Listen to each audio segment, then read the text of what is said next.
လေရင်ပေါ်မှာအဖိုးကိုတယောက်ရုတ်တရက်အုံနောက်သွေးကြောပြက်ပြီးလဲကျသွားတော့လေရင်မဲ3ယောက်လည်းတော်တော်လေးလန့်သွားကြတယ်။သူတို့ကကဲဖို့အတွက် CPR လုပ်ပေးမလို့သူ့အင်ဂျီကိုလည်းဖွင့်လိုက်ရောအဖိုးကြီးရဲ့တကိုယ်လုံးမှာရွှေတွေပတ်ထားတာကိုတွားတွေ့လိုက်ရတယ်။အသက်အန္တရာယ်ရှိနေတဲ့အခြေအနေဆိုတော့ဂီတာကလေရင်မှုနဲ့ချက်ချင်းတိုင်ပင်ပြီးသူ့ကိုအရင်ကဲဖို့လေရင်ကိုနောက်ကျောင်းပြန်လဲဖို့ဆုံးဖြတ်လိုက်တယ်။လမ်းမှာသူတို့3ယောက်ကအဲ့ဒီရွှေတွေကိုသူတို့အတွက်ပဲယူထားလိုက်ရင်ကောင်းမလားလို့စဉ်းစားသေးတယ်။ဒါပေမဲ့ပြဿနာကအဖိုးကြီးတည်သွားရင်တော့တမျိုးပေါ့။တကယ်လို့များအသက်ရှင်နေပြီးရွှေတွေပျောက်သွားတာတည်သွားရင်သူတို့လိုတာမန်လူတန်းစားတွေအနေနဲ့ပြင်းထန်တဲ့အကျိုးဆက်တွေကနေလွတ်မြောက်နိုင်မှာမဟုတ်ဘူးလေ။အများကြီးစဉ်းစားပြီးတဲ့နောက်မှာတော့သူတို့3ယောက်ကရွှေတွေကိုလေကြောင်းလိုင်းစီအပ်လိုက်ဖို့ပဲဆုံးဖြတ်လိုက်ကြတယ်။သူတို့ကစုချင်းငွေအများကြီးရမယ်လို့မျှော်လင့်ထားခဲ့ပေမဲ့တကယ်တမ်းကျတော့အဆူပဲခံလိုက်ရတယ်။ဘာလို့လဲဆိုတော့လေရင်ပေါ်မှာလူသေးမှုဖြစ်သွားတာကလေကြောင်းလိုင်းရဲ့နာမည်ကိုအကြီးကျယ်ထိခိုက်စေနိုင်လို့ပဲ။ရော်ကြီးမပေးရတာကိုပဲကျေးဇူးတင်ရဦးမယ်။ဘာစုကြီးလာတောင်းနေတာလဲပေါ့။နောက်ပိုင်းကျတော့အဲ့ဒီညီအမ3ယောက်ကဒီကိစ္စကိုထပ်တွေးကြည့်ရင်းနဲ့ပိုပိုကြီးတန်တရားဖြစ်เสียကောင်းလာတာကိုသတိထားမိလာတယ်။ပထမအချက်ကအဖိုးကြီးကတွေးလို့ရှိမှန်းတိတိကြီးနဲ့အနေရခံပြီးလေရင်စီးလာတယ်ပြီးတော့သူ့စီမှာရွှေ8တန်တောင်တဲလာတယ်။ဒါကတိတိတာတာကိုပုံမှန်မဟုတ်ဘူးလေ။ဒါပေမဲ့အဲ့ဒါကအဓိကအချက်မဟုတ်ဘူး။အရေးကြီးဆုံးကအဲ့ဒီအဖိုးကြီးရဲ့ဖုန်းကကျက်စမင်ရဲ့လက်ထဲမှာရောက်နေတာပဲ။ပထမတော့သူမကတီးတန့်ဆက်သွယ်လို့ရအောင်သူမရဲ့ဖုန်းစိမ်းကတ်လေးထည့်ထားခြင်းယုံတော့ပါပဲ။ဒါပေမဲ့စုံစမ်းကြည့်လိုက်တဲ့အခါမှာတော့အဖိုးကြီးကရွှေမောင်ခိုကူးတဲ့နေရာမှာ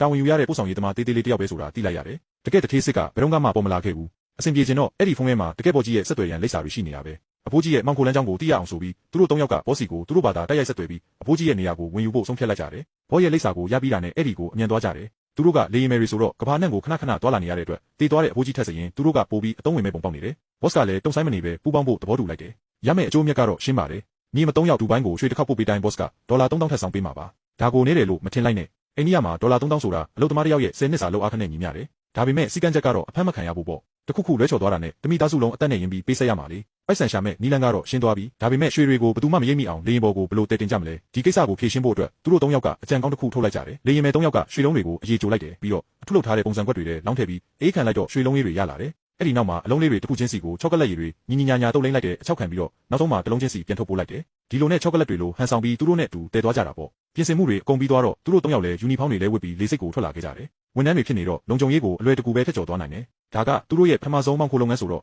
နင်းနေတော့စိတ်လှုပ်ရှားနေကြတာပေါ့။ကံကောင်းကျင်တော့လုပ်ငန်းစဉ်တစ်လျှောက်ဘာမှရွဲချော်မှုမဖြစ်ခဲ့ဘူး။ဟိုဘက်ကဆက်သွယ်တဲ့သူကလည်းသူတို့ရဲ့ကျွမ်းကျင်တဲ့နီလန်ကိုသဘောကျသွားပြီးရေရှည်ပူးပေါင်းလုပ်ဆောင်ဖို့သဘောတူလိုက်တယ်။အယောင်းဝယ်ကိစ္စပြီးလို့ပြန်လာတဲ့အခါဘောကလည်းဂတိအတိုင်းသူတို့တယောက်ချင်းစီကိုငွေသားဒေါ်လာ1000စီပေးခဲ့တယ်။ရုတ်တရက်ကြီးပိုက်ဆံတွေအများကြီးရလာတော့လူများစုကနင်းနေတော့မြူးတူးသွားတတ်ကြတာပဲလေ။ပြောစရာတော့မလိုပါဘူး။ညီမ3ယောက်ကလည်းချွင်းချက်မဟုတ်ခဲ့ပါဘူး။သူတို့တွေစိန်ခံပစ္စည်းတွေအမှတ်တစိတ်အကောင်းစားတွေနဲ့ကားတွေဝယ်ကြတယ်။အကြမ်းဖျင်းပြောရရင်ဈေးကြီးတာမှန်သမျှကုန်ဝယ်တာပဲ။သူတို့ရဲ့ဆောင်ပုတ်ကတော့ချမ်းသာပြီးစိတ်တိုင်းကြနေမယ်ဆိုတာပါပဲ။ပိုက်ဆံတွေကုန်သွားရင်တောင်ပူစရာမလိုပါဘူး။လေရင်တစ်ခေါက်စီးလိုက်တာနဲ့ပြန်ရှာလို့ရနေတာပဲလေ။ဒါပေမဲ့စက္ကပုံတစ်ခုရှိတယ်လေ။မိကမ်းဘေးမှာခဏခဏလမ်းလျှောက်